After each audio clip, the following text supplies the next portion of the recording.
বন্ধুরা, আপনারা সবাই কেমন আছেন? আশা করি ভালো আছেন।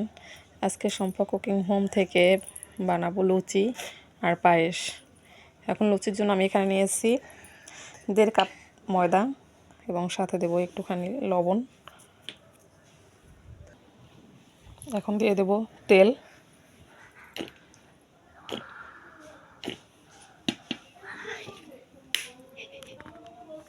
এখন আমি আটাটাকে মাখবো তেল দিয়ে।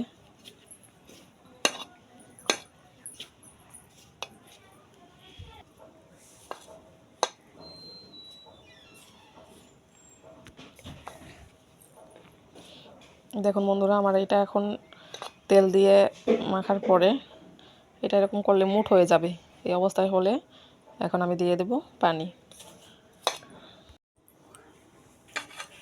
দেখুন বন্ধুরা, আমার লুচিটা মোথা হয়ে গেছে, কতটা সফট হয়েছে। এখন আমি কিছুক্ষণ আধা ঘন্টা রেস্টে রাখবো, যার কারণে এটা আরও সফট হবে, আরও সুন্দর হবে। এখন আমি আধা ঘন্টা ঢেকে রাখবো। দেখুন বন্ধুরা, আমার আটটা কত সফট হয়ে গেছে, দেখতেই পাচ্ছেন, একবারে আগে থেকে অনেক নরম হয়ে গেছে। এখন আমি ছোট ছোট গোল গোল করে এইটুকু করে আটা বেলবো। অনেকগুলো একসাথে পেলে তারপরে আমি গরম তেল দিয়ে দিচ্ছি। এখানে তেল গরম হচ্ছে। দেখুন বন্ধুরা, আমার কতগুলো লুচি হবে। আমি একটু বেশিই করে নিয়েছি, কারণ যাতে আমি কালকে বা সকালে বিকালে বা পরশু দিনও বানাতে পারি। আজকে এই কটাই বানাবো।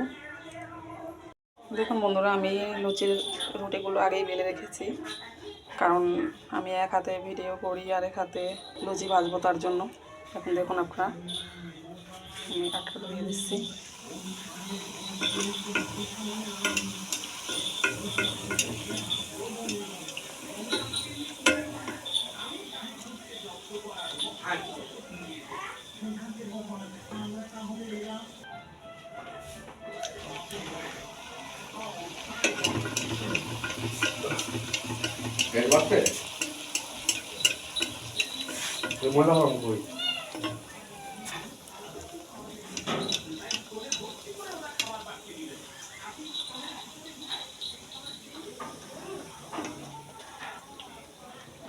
আমি লুচিগুলো একটু তাড়াতাড়ি উঠাবো, কারণ নরমই রাখবো, যাতে শক্ত না হয়ে যায়। আমি লুচিটা ওর বাবা খাবে পায়েস দিয়ে, যার কারণে একটু নরম রাখবো।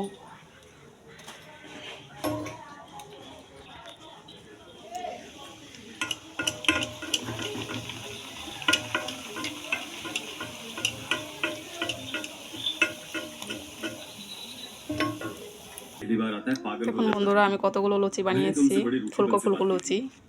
সবগুলো দেখেন কতটা ফুলেছে।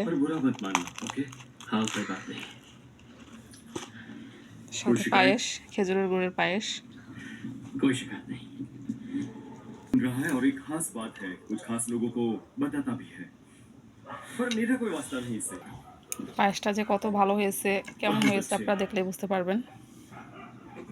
मुझे तुम पहले से पसंद हो, दूसरों से ज्यादा। আজ এই পর্যন্তই। ভালো থাকবেন, সুস্থ থাকবেন।